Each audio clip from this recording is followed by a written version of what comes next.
Hi, everybody. I've been left unchaperoned again, so I tried to do Sam's trick.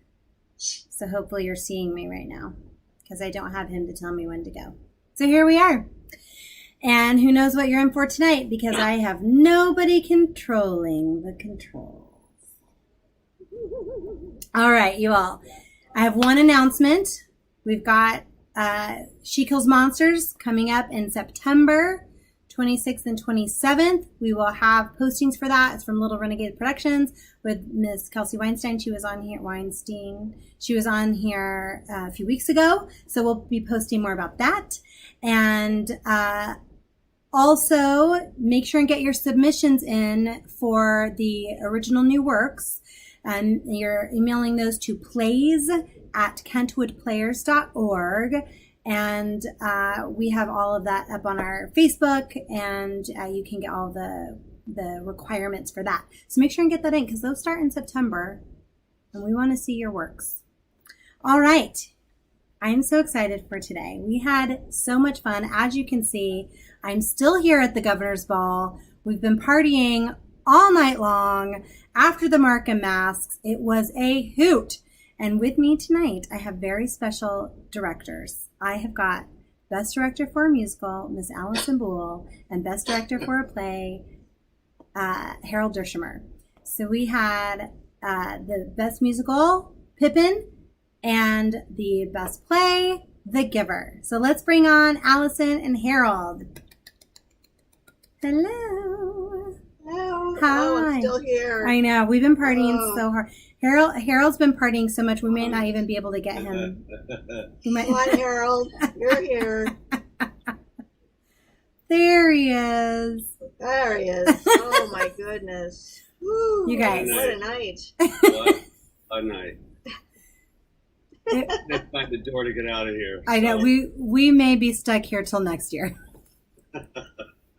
You guys, that was so much fun last night. I have to, before we get into everything, I have to give a quick shout out to my cousin Debbie who's on and watching us. Hi. All right. So I had so much fun watching the awards and watching the after party and getting interviews. I hope that you both had a wonderful time. And I'm super excited now to get into the nitty gritty of your shows. So for starters, congratulations. Congratulations on your big wins. Thank you. Harold, I want to start with you. Why The Giver? Why did you want to direct that? Well, I was a teacher for 25 years, and several of those years I spent teaching The Giver. It was a book that made a lot of kids think a lot about our society. And I guess since I found out that it was adapted for the stage, there was no way I was going to let my hands off of it. But I knew that the only way we could do it is if we went big or just said no. Gotcha. So that was the toughest part of it, but mainly because choosing that piece meant choosing to work with children again in such an intimate setting where I had a chance to bring a lot of character development out of those kids. And it was very rewarding in that sense. The technical aspects are a whole nother discussion. But it was just a piece that challenges your mind. It challenges our audiences to think. Yes. And strangely enough, right after we closed, our society became as dystopian as that show. I mean, in a way, everything changed in society and suddenly and without our control. And so it was the interest in that exploration of those characters in that moment, in that lifetime, in that world. So I guess that's why I chose to work on The Giver. Yeah, I mean, it makes so much sense. Like, it's art representing life, and talk about a thinker. I mean, people walk out of that and talk about it and discuss the themes and discuss the what ifs. And then, like you said, now we're living in an if. You've had audience members walk out and say, oh my God, this is so scary. This is what our world could become. And it just meant, great, we got inside your mind. Yeah. And that's the moment I want, you know. Exactly. Thank you. How about you, Allison? Why Pippin? Well, mostly because I mentioned last night that I did the show before, about 20 years before, with John Sparks, who was our Charlemagne, and he was actually Pippin, and I was Catherine. So it was very close to my heart at that point back then, because for personal reasons, to me, the show Pippin is a story about someone trying to find happiness in their life, looking for that ultimate happiness that, you know, you really don't necessarily ever find, but it's the journey that you should be focused on. And at that point in my life, when I did Pippin the first time, I was looking to get pregnant. And so that was kind of, to me, a huge change in my life. So it was really that I knew that was something that was going to happen, or that I was planning to try to have happen. So to me, that the show has a lot of like memory or whatever for me for that point, and I just really relate to it. It's a beautiful show, and there's just so many things about it that it's entertaining. It makes you think. It, you know, makes you feel things. And so, yeah, I just love the show. And there's a few shows like that I have a close bond to, and that's one of them. And so I just, you know, I love the show. So it was definitely a great opportunity. It's interesting because it's another show. I mean, they're both so different, but they are both a reflection of life and the journeys that we go through and what we have to figure out. What is our purpose here? How do we affect the community in which we're in? How does the community affect us? So it's interesting that they have similar themes told in very different ways. Yeah, and it's very true. Yeah. Yeah. Yeah, very different, but similar. Yeah. And it's interesting because special having you here also, Harold, because you are the plays committee chair. Because one of the things I find curious is, and you touched on this a little bit, why do we feel that these two shows were good for Kentwood, that they would play well in our theater? And, you know, Harold, you talked a little bit about also like the tech aspect, and we're going to have Bruce on in a couple weeks, who also did your lighting and sound and helped with the set and won for that as well. All those things.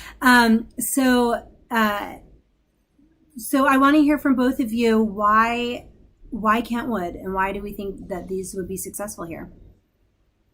Well, as far as The Giver goes, I didn't know if it would be a great fit for Kentwood at the time.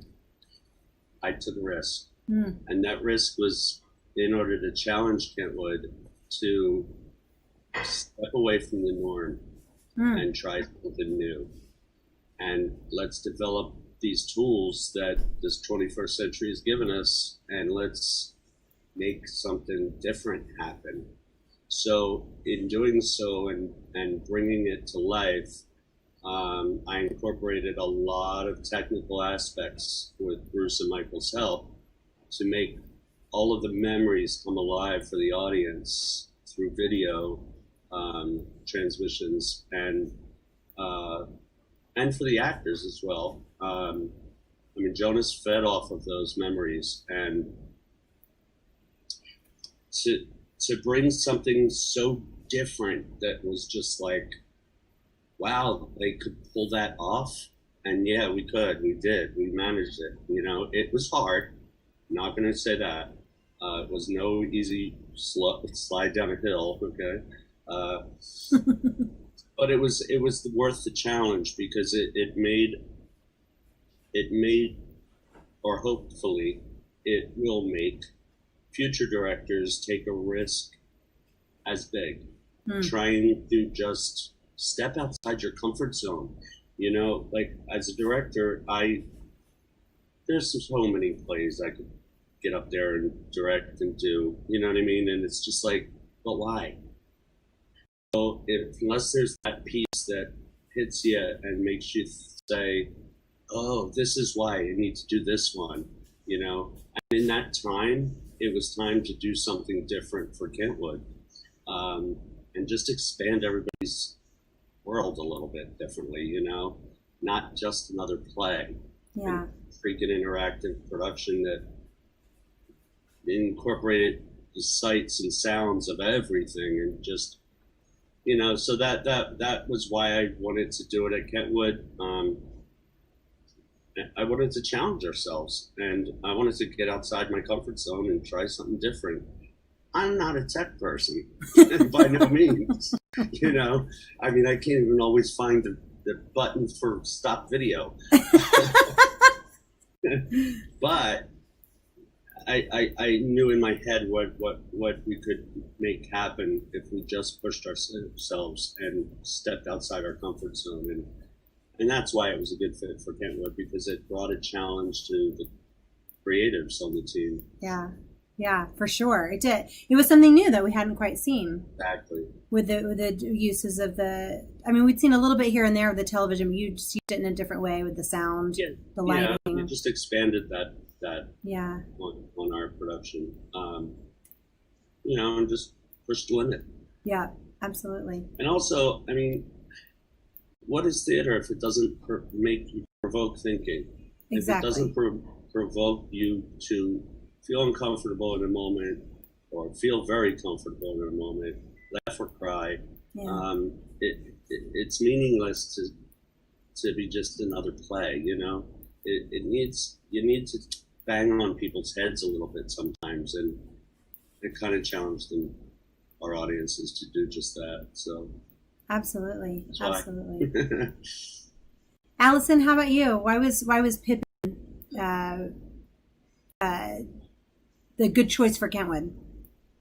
Well, that's a good question. I think because, well, again, it's not necessarily the make you think and beat you over the head to the extent that Giver was, but we need to have a little variety. But I know it's a show that is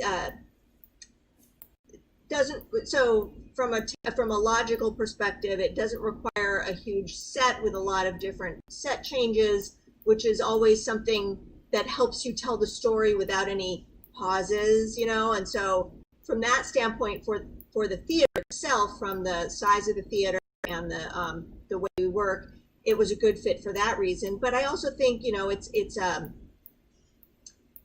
a beautiful show, and our audiences, I think not only our normal audiences, but any audience can relate to Pippin. It's just such a it's a show that can speak on many different levels, and I think too that what I was hoping for and got a little bit was I wanted a variety of different people. We have different shapes and sizes and ages and everything, and the cool thing about Pippin to me was and why I think it was a good fit for our theater is that everybody had a role.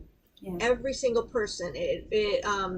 It wasn't kind of thing, well, we have the ensemble come in and they do a dance number and then they leave. It was, everybody was a specific person in the story. And it didn't necessarily matter that I knew what their story was, but I wanted to make sure that they all knew what their story was and they intertwined with each other and the cast and, with you, Samantha, and everything. And I think that gave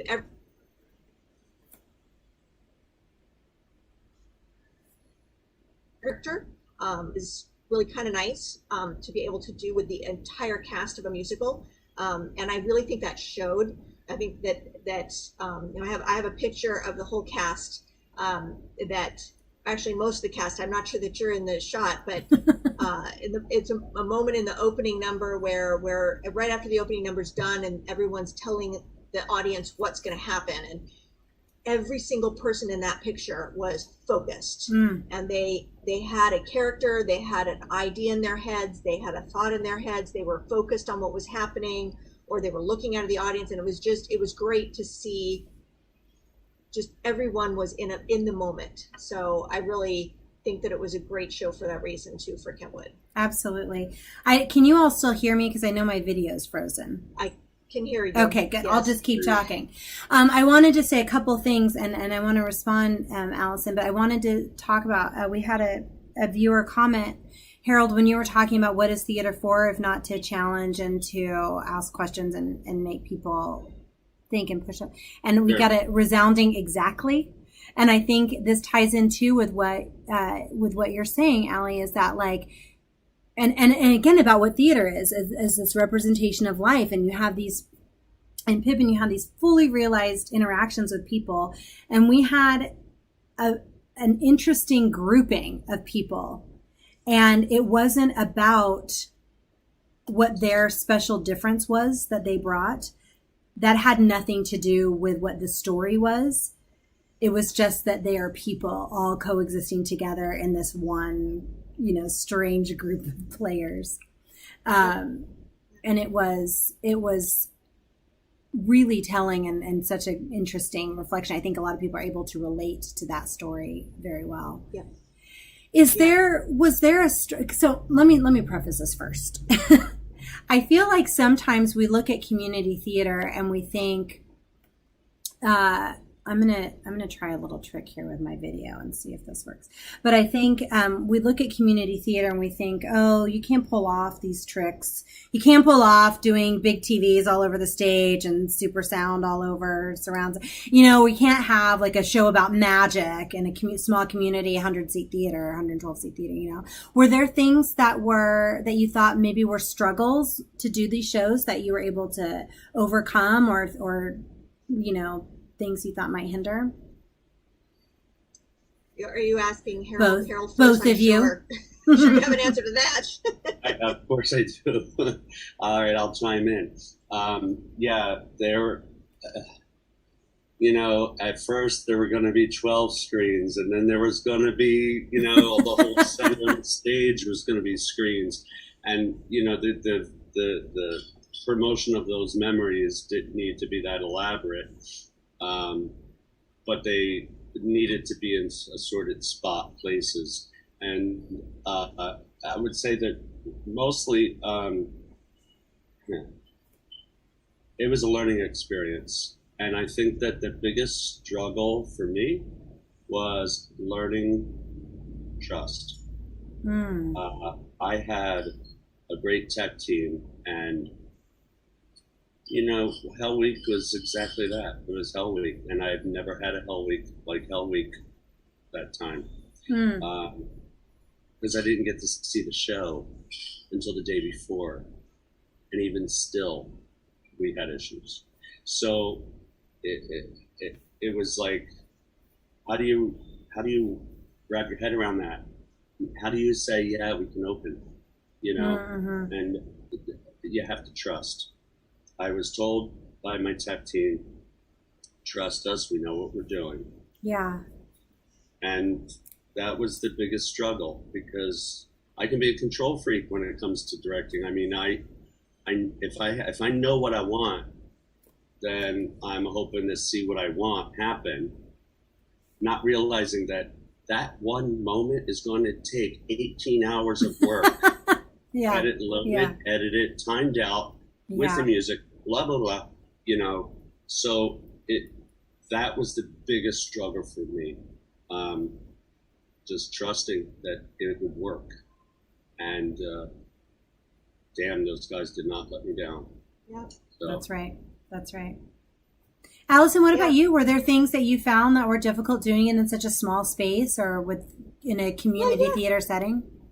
Well, sure. The magic was, for me personally, a challenge, and obviously that we had a video screen too. But the cool thing about Kentwood is, we keep pushing the limit and learning and being able to do a little more, and so we had the video screen with the fire, which except for one night didn't work, but but the magic too, and this is the thing that's so great.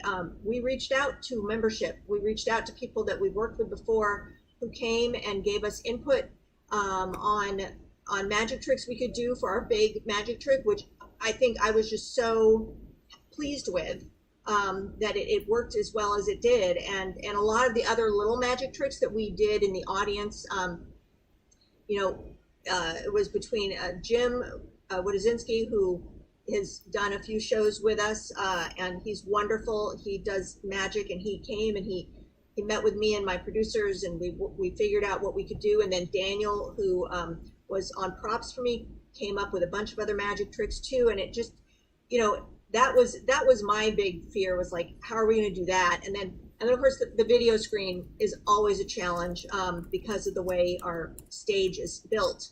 So that was a little bit of a challenge, but we figured it out. And so, yeah, there definitely were challenges, but just like with The Giver, we always figure out how to get it done. So right. It's really awesome that we have people that will figure it out and help us, reach our goals. Right.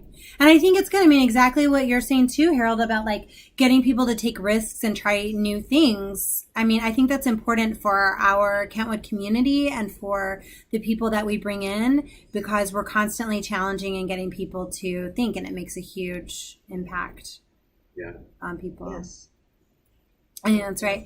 What was your favorite thing about directing your pieces? What were the things that stuck with you the most, you enjoyed the most about it? Either of you can go first. I had a lot of favorite moments overall. Can't single one out as being my favorite. But honestly, working with the kids again probably was the best part.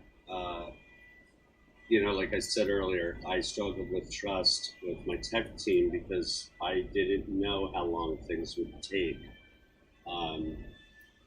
to come into completion.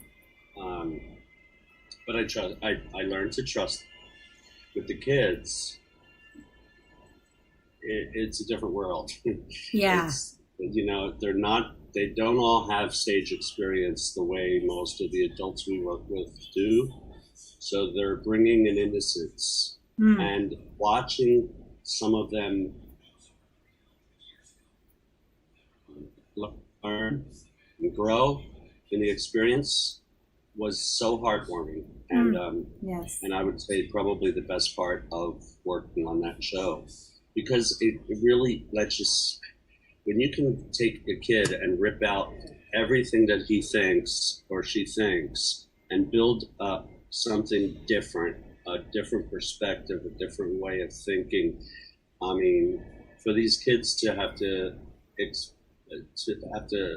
perform these roles in a society that is so unlike anything they've ever experienced, let alone had a lot of life experiences in order to attribute to any of the moments. Right. One kid never cried. He's never cried before. So, oh, wow. What do you do with that? And as a director, you want them to cry. Yeah, I need you to break down. I need this moment to happen. I need this to hit the audience so damn hard, like a truck hitting them in the face. It has to hit them. And getting that kid to understand pain. Do you know what I actually said to one of the kids? Oh, no. I said, I did. Should I share this on live TV? I'm going to wait for it. I actually said, okay, imagine, do you have a pet dog at home? Yeah? Imagine your next door neighbor hates your dog barking so much that he comes over your fence and chops that dog in pieces and leaves it on your front lawn. Oh my God. And the kid started bawling. I was like, there's the moment. That's what you need to get in your head, because that's the pain that this child is experiencing in that moment. And watching kids learn that way was just like so cool, It kind of just makes you want to do it all again. Not The Giver.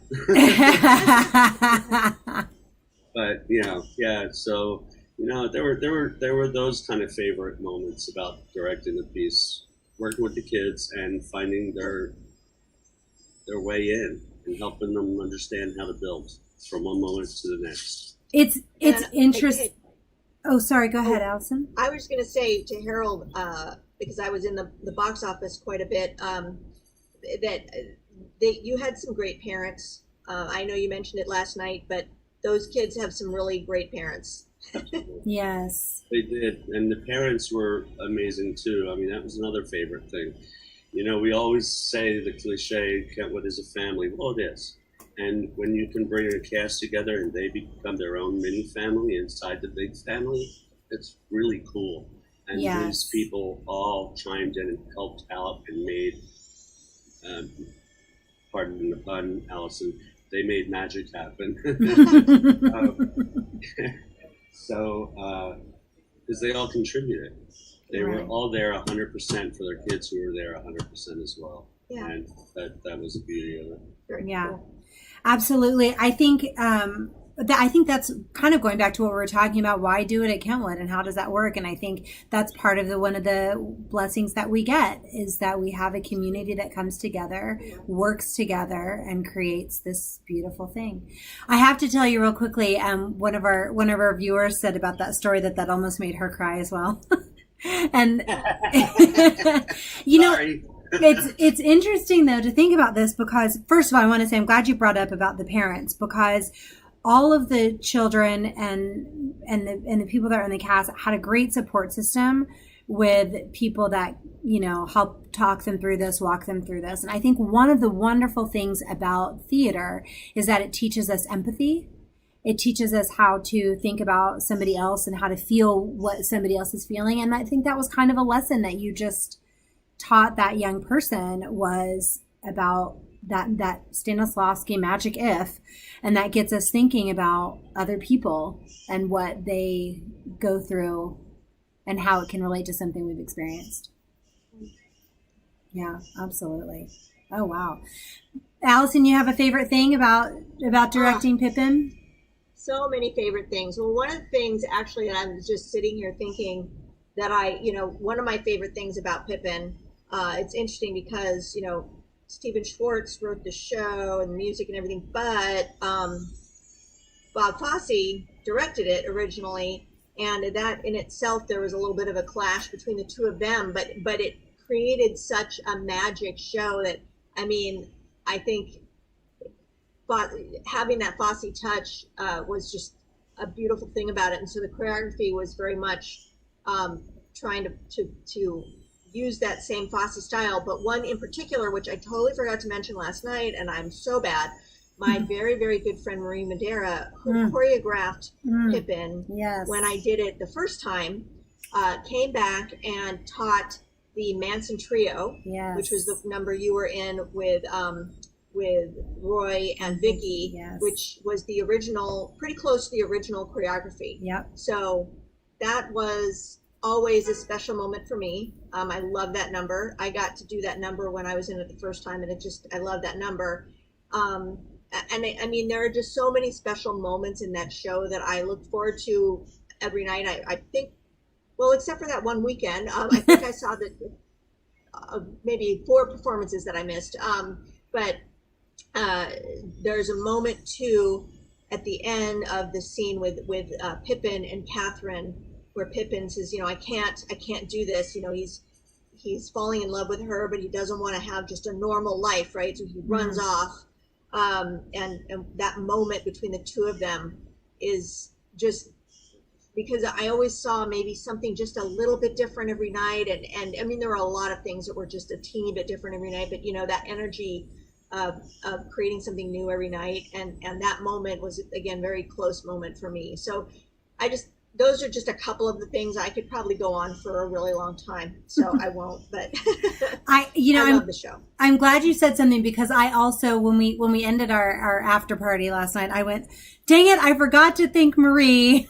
Yes. So thank you, Marie. Yes. But doing that Manson Trio was just too much fun. And she really was so patient working, and there's a huge payoff when you can get 3 people in sync doing that choreography, it is a huge payoff. And Absolutely. It's a pretty cool moment. She's an amazing choreographer and director in her own right, and also just in particular, she has done a lot of really amazing Fosse stuff.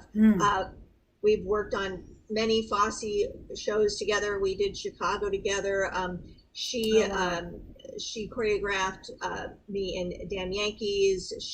Pippin. So she's just amazing. And Sweet Charity, which she directed. So she's just awesome all around. She is excellent. She's excellent. Glera. I found also the moments that you're talking about with that acting. I mean, there is something really special, and this happened in The Giver as well. When you just have those special moments where people with the two actors connecting so well, and it just really pulls at those heartstrings. It's so great. And the moment at the end of the show too, where you were, getting angry and where everything wasn't working out the way that leading player wanted it to. Classic moment. I love that moment too. I have to add that one. So the whole where we were able to tear down the set and just have the bare stage. I love that moment so much. So. I have to say, selfishly, I love that moment as well, but it was because of the cast. The players in that and all of their different separate reactions and based on their backstory was just the most amazing thing to watch. They were so awesome. Yes. They were so great. Let me ask you this. Let's go to this and I was going to say, you don't have to divulge names, but everyone's going to know. Did you have a biggest tackle? Was there something going on that you were like, Harold's already laughing. You don't have to say, you can plead the fifth. But was there a big tackle in the show that you were just like, oh my gosh? I mean, I think probably specifically, Harold, you can't just say tech. No, that wasn't the biggest tackle. Oh, okay. It was a huge tackle, of course. Yeah. I think getting over my fear of it all working was one of the biggest tackles, because it was frightening. Every freaking night of performance, is it going to work? Is it going to go off without a hitch? Are these videos going to play? What if they don't? Right. Is the audience getting the show? There was one where one video just wouldn't leave, and it stayed on for a good 30 minutes. And other videos played on top of it, and it still played. And there was no sound with that one, but it was annoying What about to me as a director. And I feared it's got to be annoying to the audience, so I offered them all free comeback. None of them took us up on that offer because nobody else noticed the problem. Oh wow! But wow. I did. Yeah. So, I mean, just that fear of it all working was a big tackle. But of course, you always have an actor or two or whatever that, are they going to just take charge of this moment and stay with it and not let it go? Are they going to go crazy with it later on? So that worry is always there on any show you direct, really. Depending on your cast. For the most part, the cast did a great job. I mean, I can't complain at all. But yeah, that it's always something that happens. We've all seen it. That one person who just decided they were going to try something different tonight. It drives people crazy. Yeah. So that, but it wasn't that bad. It wasn't as bad as it could have been. Right. So, right. Yeah. We always forget too that the things that we notice are not the things that the standard audience would notice. So yeah. But we've been sitting there watching it for 6 weeks, right? Exactly. Right. The process for 9 weeks, and within, there's still that moment happens, and you're like, oh no, it's not what I wanted. It's not what they paid for. Exactly. Exactly. It's not your vision and your goal. What, Allison, what about you? Did you have a big tackle that you had to face doing Pippin? Ah, that's a tough one. I'm thinking about it. I think, really things, I know, I'm sure there's stuff I'm not remembering because in the moment, everything's freaking you out. It's always a rush to the end, to get to the deadline on time.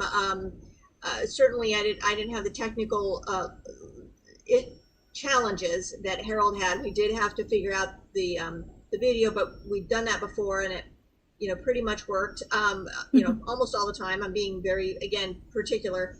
But I think maybe the biggest challenge was figuring out how to strike the set. That's maybe, Yeah.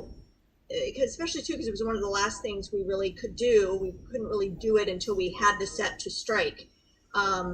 But once we did it, it just worked so well. And it's funny because what we said before too, it's like, we've seen the show in our heads and then on the stage and, as we build the costumes and the set and everything up around it. So we've seen it and seen it and seen it and seen it.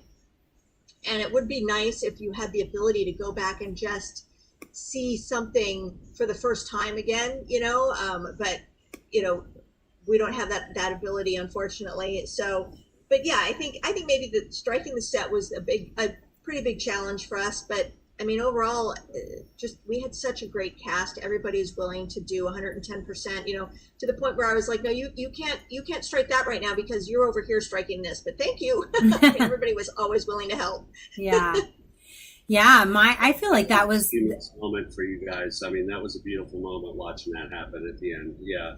So cool. Congratulations to you on that. Thank you. Yeah, I mean, and it's I mean, it's kind of the same thing. Like, when you've got all the videos going on for Giver and you've got I mean, like him receiving those memories is the crux of the play. So that has to work, right? And it's the same thing of like with Pippin, like that's the climactic moment of this thing is the falling apart and what are Catherine and Pippin going to do and what are they going to discover? And it has to work. And I think that, you guys nailed it.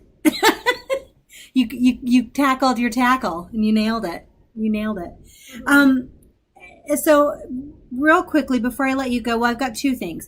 What did you have an important goal, like one thing you really wanted to accomplish? You wanted to get out of doing this show. You wanted the audience to walk away with it. And do you think you accomplished your goal? Well, I'll go. Yeah. It was the tech. It was making those memories come to life, and surround sound, the war, the just making everything so real,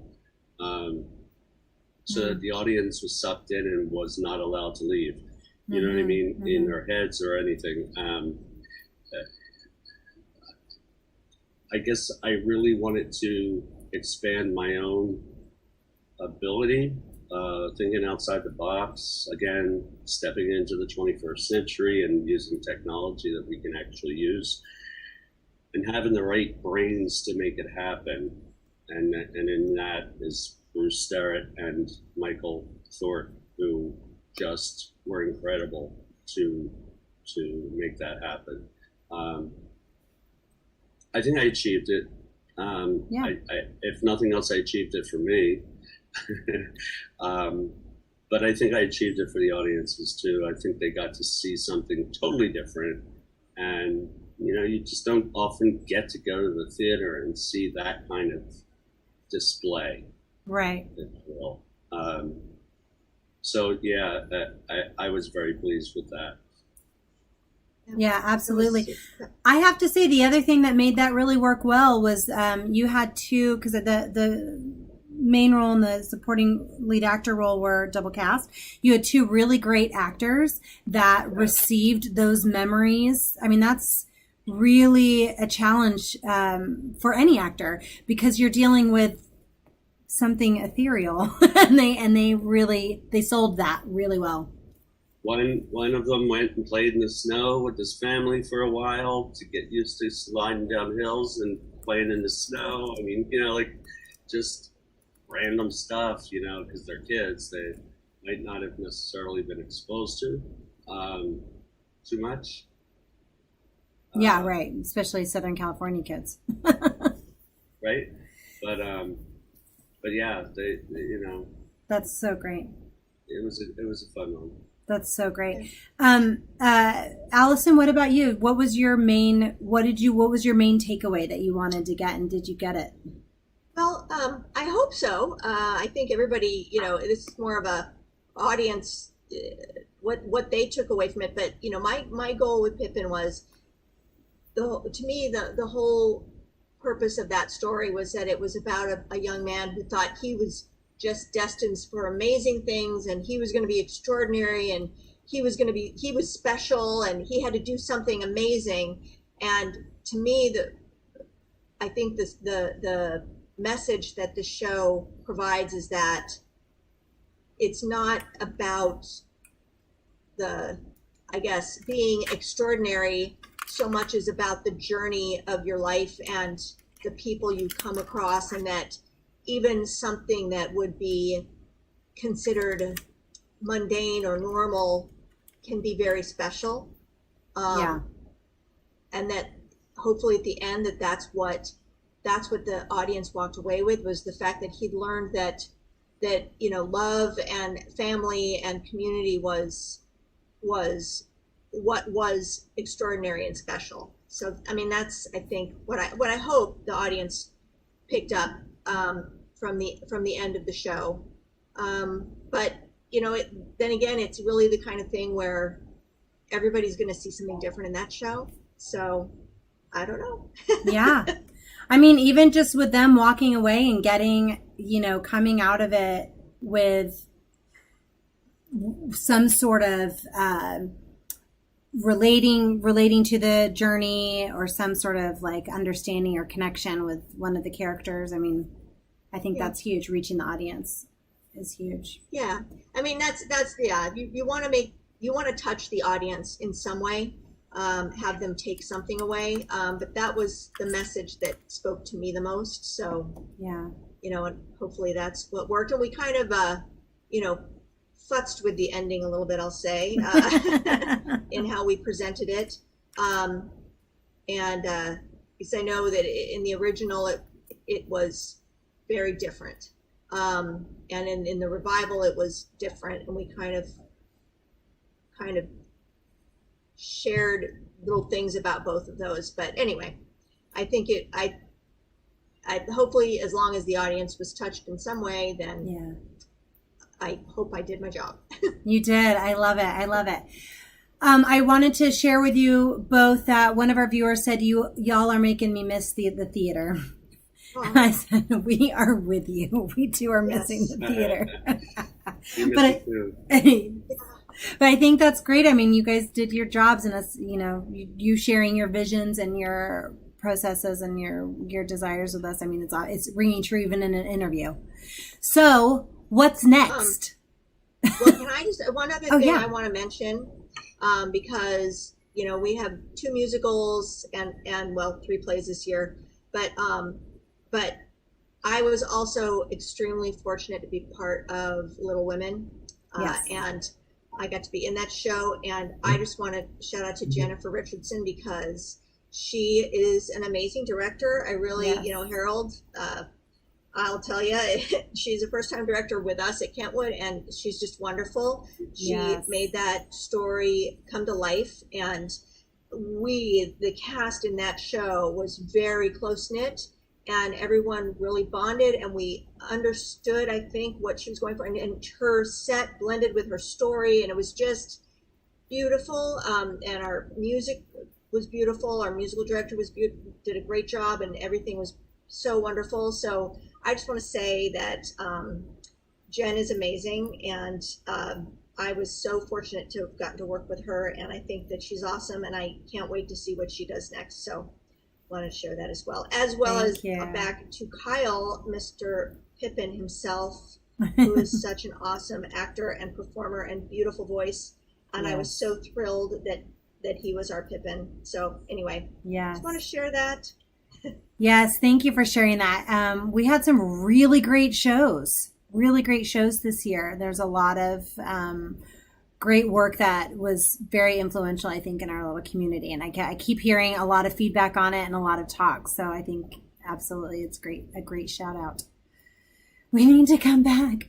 So what's next for both of you? How are we going to survive through this pandemic?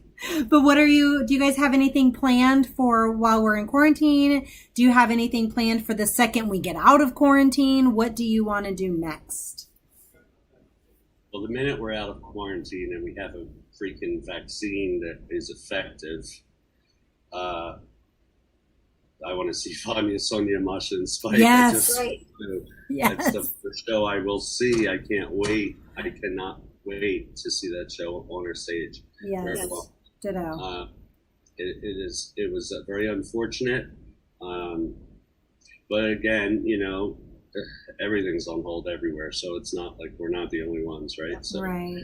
But then I'm producing Fun Home, and that's going to happen. We were already in pre-production, and we already spent money. Right. That's happening. And then we have a few other shows down the line that are already paid for and waiting to get back to go as well. Yeah. So we'll see on those. As far as directing, I mean, there's always the ones in your back pocket that you just want to do and you just can't get the rights. So maybe after this pandemic, things will loosen up a little bit. They'll be really like dying to get anybody to take their play, right? That's right. So right. That's my hope anyway. Then I might be able to get my Rodgers and Hammerstein music love. Yes, fingers crossed. I look forward to that. But that we'll see. Yeah, so and right now in this quarantine situation, my plays committee is working on our virtual theater series, and we're aiming for 1 or 2 shows a month, so that it spreads it out. Because while we got over 30 submissions, they're not all written for Zoom, and I'm not sitting down and trying to reformat anybody's script. So right. if they want to reformat it and send it back, they can. That's basically the message they get. If they send me just one of their short plays, this is what we asked for, this is not what you sent, and if you want to be considered, you need to submit the proper material, the piece that's ready for Zoom, as though people are in a Zoom meeting. And, other things work on Zoom, but to me, it's boring to watch people reading a play. I'd rather sit at my kitchen table and read it myself. So, I don't need that fed to me. But what kind of theater can I have fed to me? Something that's real and in the moment, right? So that's where things that are formatted for Zoom are going to work the best. And so again, the board will have in a couple days. I mean, I have them. I just didn't send them yet. There's 5 more titles. They've already looked at one, and we've got 5 more titles to send their way and start getting the stuff on the schedule and getting it going. And any directors out there that are interested in taking on one of these Zoom plays, you just let us know at plays@kentlandplayers.org, and we'll get you the scripts and you can read them too. I love that. It'll basically be a first come, first serve, because we're in a learning process as well, right? So, we'll get there. So, Harold, for our viewers that may be wanting to submit something, will you do a real quick rundown of what the criteria is for them? Sure. So it just needs to be a play that is and easy for the audience to follow, for one, in a Zoom format. That means it can't have 12, 15 people on this in the thing, because people will end up with 2 pages of characters they have to go back and forth between, right? So we want to keep it a little more simplified and have 3 to 5 to 6 players, just so that it's really easy for our tech people to organize it and make it be presentable in a recorded setting, right? So that is one of the requirements. We're looking for 10, 15 minutes. if it's longer, it's longer, as long Okay. as it's good. That's cool. Okay. And again, it's like you're going to a virtual funeral or a virtual wedding or a virtual award ceremony. We're all signing on to Zoom to go do something and meet with people, right? And so that's how it has to read to the audience for the realism of it, to make it make sense. And it's not a reading. These people, right. These actors will be learning their lines and memorizing the moment that they're in and getting into it and right in the moment. So they're not going to be able to be looking down at their script and looking back up and looking down at this. No, that's not what it's about. So that's the kind of presentation we're trying to bring with this series. Great. Thank you. So if so people that are watching, you want to submit it again, it's plays@kentwoodplayers.org. Shoot. Yes. Org. I always, yeah. plays@kentwoodplayers.org. And also, you heard it here, Harold would also like directors. So if you're a director and you want to direct one of these, also submit there. And Allie, what's next for you? Or when either in this weird world or coming out of pandemic, what do you want to do next? Well, before everything stopped, I was actually cast in a show at the Long Beach Playhouse, Angels in America. So obviously that's not happening right now, but we are still getting together. And actually we did a kind of revised one act of Ideal Husband and Ideal Husband just Friday night. And so that's on, I think it can be watched through a link at the Long Beach Playhouse. So that was a lot of fun. So it's nice to kind of keep the creative juices flowing. And as far as, other things, I mean, I'm also actively involved in, we are right now scanning photos, publicity and dress rehearsal photos of the past 70 years of shows at Kentwood Players. So wow. I've been doing that when I can on the weekends for a couple of hours. And along with a few other people, a few other members. And it's just such a fun, wonderful task to do because I've been a member for a while and I've known a lot of the members who did shows in maybe the 60s and 70s and 80s that I didn't know them then, so it's just a blast. Plus I'm seeing people talk about other people that I didn't ever meet but that I know their names, and it's just I love all of that stuff. So that's been a really great task, and our goal is to get them all scanned in and then put them on a shared drive for our membership to be able to view. So that's the overarching goal. I know, Sam, we want to get you some of those photos too for posting. Yes. So anyway, yeah, there's so many, hundreds and hundreds and hundreds of photos that we've been going through. And then we also have a bunch of the scrapbooks that the historians have been keeping throughout the years, and we want to try to digitize that as well. So I've been keeping busy with that, which has been a wonderful task to get to do.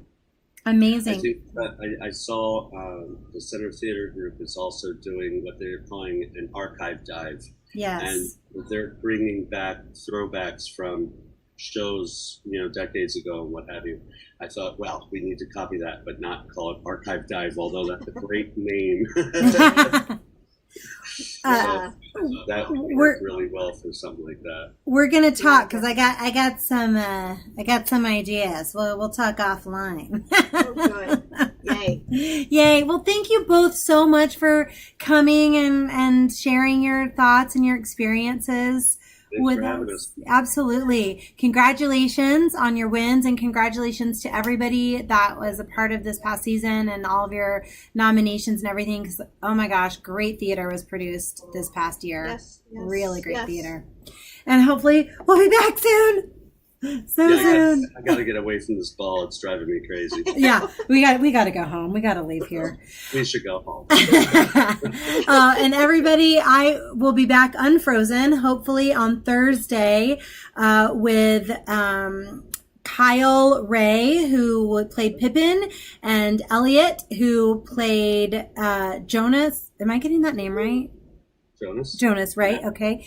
And Megan, who played, oh my word, I'm forgetting her name in Blythe Spirit, but she won Best Ruth. Actress. Ruth. Thank you. Ruth. Thank you.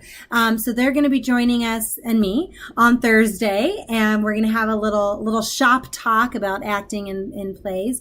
And then also next Sunday, we have joining us is one of the artistic directors from Sacred Fools, who also wrote Stoneface and Deadly, and Lewis and Keeley, and Vanessa Stewart will be joining us on Sunday. And nice. then we're going to have, so stay tuned, we're going to have more. We're going to have some sound and lighting designer winners from our Markhams and on other great people to come join us in our Can't Win Players. So please check us out, subscribe on YouTube, follow us on all the socials, and we'll see you guys Thursday.